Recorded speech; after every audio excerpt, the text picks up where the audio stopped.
Hey there, Facebook fans. It's Bow Wow Bill here, and I'm doing a quick dog training question and answer session live here on my Facebook page. Hope to be doing more of these in the future. And so far, we just have one question from Joe, and it says, how to introduce an adult boxer to an adult cat. Great question.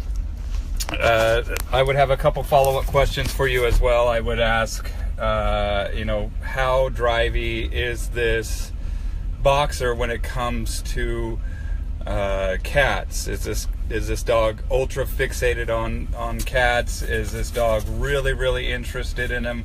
Does this dog have like a really hard stare that they do whenever a cat is present?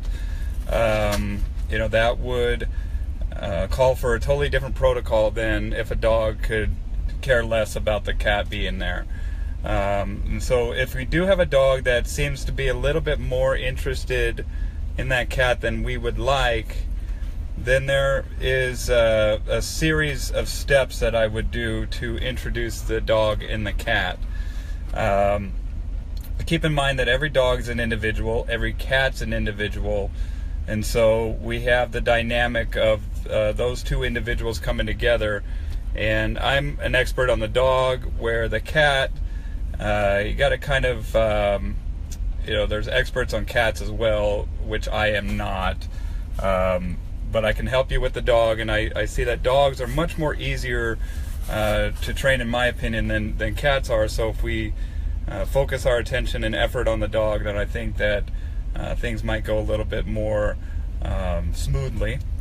So first and foremost is, when we introduce these animals together, we want to kind of do it in a neutral area, and just see how they interact together. When we introduce, we don't want to make the introduction like face to face right away. We just kind of want to keep some space between.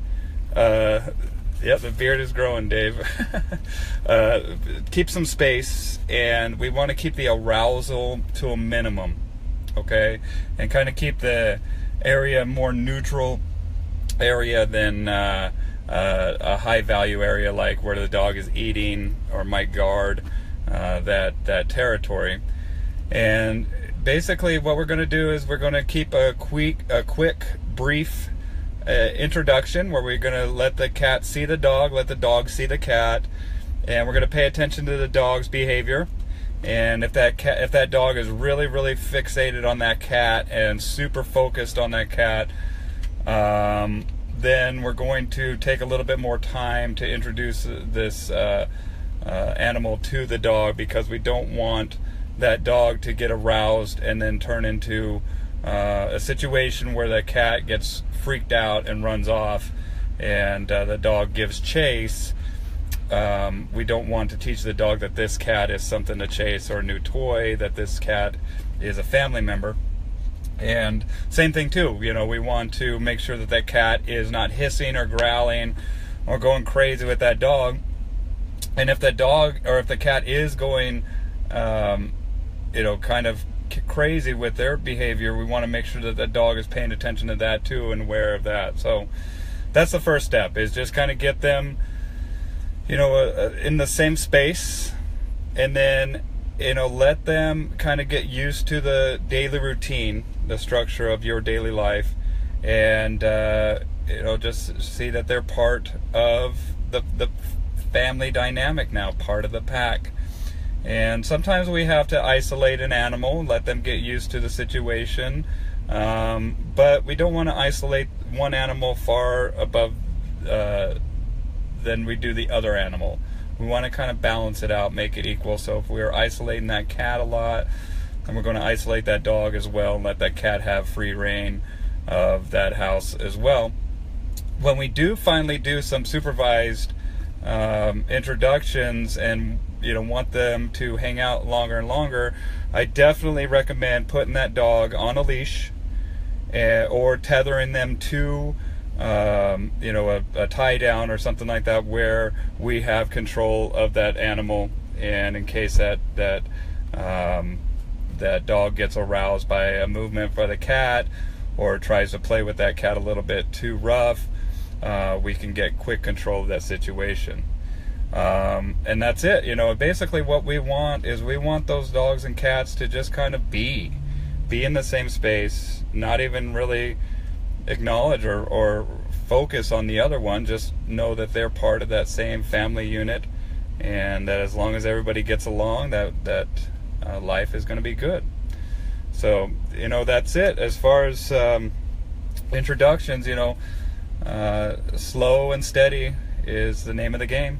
We belong to a world with instant gratification and all these devices that I can push a button literally and have access to all the information that I need to instantly.